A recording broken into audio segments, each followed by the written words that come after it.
FSD 라이트 버전이 이제 국내 정식 배포가 되면서 업데이트를 순차적으로 기다리고 있는 상황인 것 같은데, 그러면서 이제 예전 모델 미국산 모델 Y, 모델 3 중국 가격도 굉장히 많이 올라갔다라는 얘기를 듣고 나서 한번 제가 생각하는 느낀 점을 한번 말씀드려 보도록 하겠습니다. 일단 저는 FSD를 잠깐 타봤지만 한 2시간 정도 경험을 해봤지만 제 기준에서는 그렇게 믿음직스럽지는 못했던 것 같습니다. 그 이유는 물론 평범하게 운전주행 잘하고 정말 신기할 정도로 신호도 잘 보고 좌회전 할 때서 좌회전하고 우회전 할 때서 우회전하고, 그리고 사람도 다 인식해서 멈췄다가 하더라고요. 그래서 그거에 대한 기본적으로는 이제 믿음이 있는데, 그 돌발 상황에 대해서 어찌됐건 이제 사람이 개입해 줘야 되고, 어찌됐건 앞에를 기본적으로는 좀 쳐다봐 줘야 되고, 그리고 어찌됐건 차 안에서 잠잘 수 없고 밥 먹을 수 없고 뭐 마음 놓고 일할 수 없고, 물론 뭐 핸드폰이야 조금씩 더 잘 볼 수는 있겠지만 편하게 정말 뒷자리에서 누가 운전해 주는 것처럼 편하게 있을 수는 없잖아요. 그렇다라고 하면 과연 그게 당연히 뭐 운전하는데 도움은 줄 수 있겠지만, 제가 봤을 때는 한 50% 정도의 역할밖에 할 수 없지 않나 싶습니다. 그리고 당연히 FSD가 되면 기본적으로 운전에 대한 피로도가 굉장히 낮아지죠. 그런데 이제 그 부분 또한 운전 자체에 그렇게 피로도를 느끼지 못하는 사람들도 꽤 많이 있습니다. 그 운전을 자주 하시는 분들은 사실 운전 자체 뭐 1시간, 2시간, 3시간 하는 거에 대해서는 크게 피로도를 느끼지도 않잖아요. 그리고 이런 고속도로 주행에서는 현재 나와 있는 주행 보조 장치들만 해도 충분히 편하게 잘 사용을 하고 계시잖아요. 그러다 보니까 사실 지금도 편한데 조금 더 편해지는 수준이지 완전히 혁신적인 어떤 그런 기능이 추가가 되는 거는 아니다 보니까 제가 생각했을 때 이 FSD는 적어도 고속도로에서는 반쪽짜리 기능이다 라고 생각하는 부분이 있고요. 지금 이야기하고 있는 이 FSD 라이트 버전은 현재 이 FSD 이 풀 버전보다 이름에서도 볼 수 있듯이 무조건 운전자의 개입이 더 많을 수밖에 없다라는 말이죠. 그렇다면은 이 비용 자체가 합리적이냐? 저는 잘 모르겠습니다. 이 한 달에 구독료 15만원, 일시불로 살려면 900만원. 근데 구독료 15만원도 60개월 할부로 하면 대충 900만원이죠. 절대 싸지 않다라는 거죠. 싸지 않다보다는 비싸다라고 말씀드리고 싶습니다. 전혀 그만한 비용을 내고 이용할 가치가 없다라고 생각을 합니다. 저는 일반 FSD 풀 버전이 그 가격이라도 사실 심각하게 고민을 해보고 웬만하면 안 하지 않을까 싶은데, 그것보다도 좀 너프된 기능이 들어가 있는 라이트 버전이 15만원, 1000만원이다, 900만원이다, 저는 고려 자체가 할 필요가 없다라고 생각을 합니다.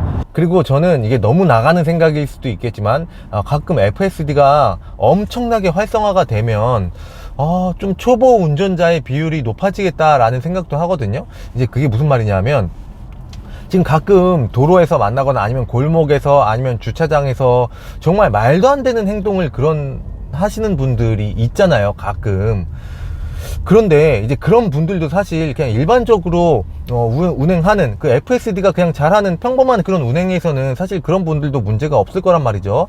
근데 이제 그렇게 돌발 상황에서, 정말 이제 특수한 상황에서 이제 내가 그런 경험이 많이 없다 보니까 그런 행동들이 나오는 게 아닐까 싶어요. 근데 이제 이런 분들이 지금까지는 아무래도 남한테 좀 민폐 끼치기 싫고, 그렇게 막 뒤에 기다리고 있는데 주차도 잘 못하고 등 땀나는 상황, 이런 상황에서 그 대처가 안 되다 보니까 운전을 최대한 좀 안 하시는 분들의 비율이 있을 거란 말이죠. 이게 무슨 말인지 이해가 되실까요? 어찌됐건 그런 상황이 무서워서, 그런 민폐 끼치기 싫어서 남편이 너 이런데 운전하면 안 된다, 이런 상황들 때문에 운전을 면허는 있지만 최소화하는 분들이 계실 거란 말이죠, 아무래도. 그런데 FSD가 진짜 3천만원짜리 차, 4천만원짜리 차에도 활성화가 돼서 정말 FSD를 너도 나도 다 쓴다 라고 하면, 그분들이 어찌됐건 그냥 나오는 비율 자체가 높아지게 됐을 때 이제 그런 FSD가 그냥 쥐지 쳐버리고 놔버리는 그런 돌발 상황에서 과연 그분들이 더 자유롭게 정상적으로 대처를 할 수 있을까? 물론 운전을 오래 하신 분들이고 내가 지금까지 그런 하는 데 있어서 문제가 없는 분들이라고 하면 여기서 내가 개입 오케이, 내가 지금까지 편하게 있었으니까 여기서 개입하면 되지, 쓱쓱 하면 되지 라고 생각하시겠지만, 그분들은 해본 적도 없는 이런 어려운 FSD도 포기해버리는 이런 케이스를 내가 이거 해도 되는 거야 하면서 하는데, 사실 아시겠지만 이 테슬라 자체가 운전 면허를 따는 이제 그런 차들보다 쉽지 않기 때문에 더 버벅이고 혹시라도 다른 사람들한테도 피해를 줄 수도 있는 부분들도 있다고 생각합니다. 이거는 물론 너무 나간 생각일 수도 있겠는데, 그냥 그런 당분간은 어떤 그런 성장통 같은 거를 겪어야 될 수도 있지 않나 라는 생각이 들기도 합니다. 이건 제 개인적인 생각이고요. 물론 저도 이 FSD는 순기능이 훨씬 많다고 생각합니다. 이 휴먼 에러 굉장히 무섭잖아요. 근데 여기에 연세 있으신 분들까지도 계산을 하면 FSD는 너무나 필요하고 사고율도 굉장히 낮고 너무나 필요한 기능이라고 생각을 하지만, 지금 당장 이 FSD가 완벽하지 않은 상태, 특히 FSD 라이트 버전을 돈 1,000만원씩 주고 내가 구입하기에는 효율적이지 않다, 절대 구매할 일이 없다, 그러니 혹시라도 이 FSD 라이트 버전을 구매 고려 중이신 분들은 그래도 조금 더 시간이 지나고 그 상황에 맞는 분들만 좀 구매를 해 보시는 거는 어떤가. 그리고 그 중에는 구독료 15만원과 이제 일시불로 900만원 이거를 내고 구매하시는 거 고민을 하면서 이거를 FSD 라이트 버전을 일시불로 구매를 하게 되면 내가 어차피 나중에 다음에 팔 때 이것도 어느 정도 인정을 받겠지 라고 생각을 하셔서 일시불 구매로 고려 중이신 분들도 있지만, 저는 그거는 굉장히 비추합니다. 굉장히 비추하는 건 그때 어떻게 알아요?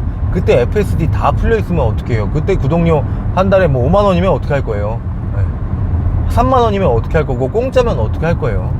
아시다시피 테슬라는 충분히 그런 일을 하고도 남을 회사이기 때문에 일시불 구매는 절대 반대하고요.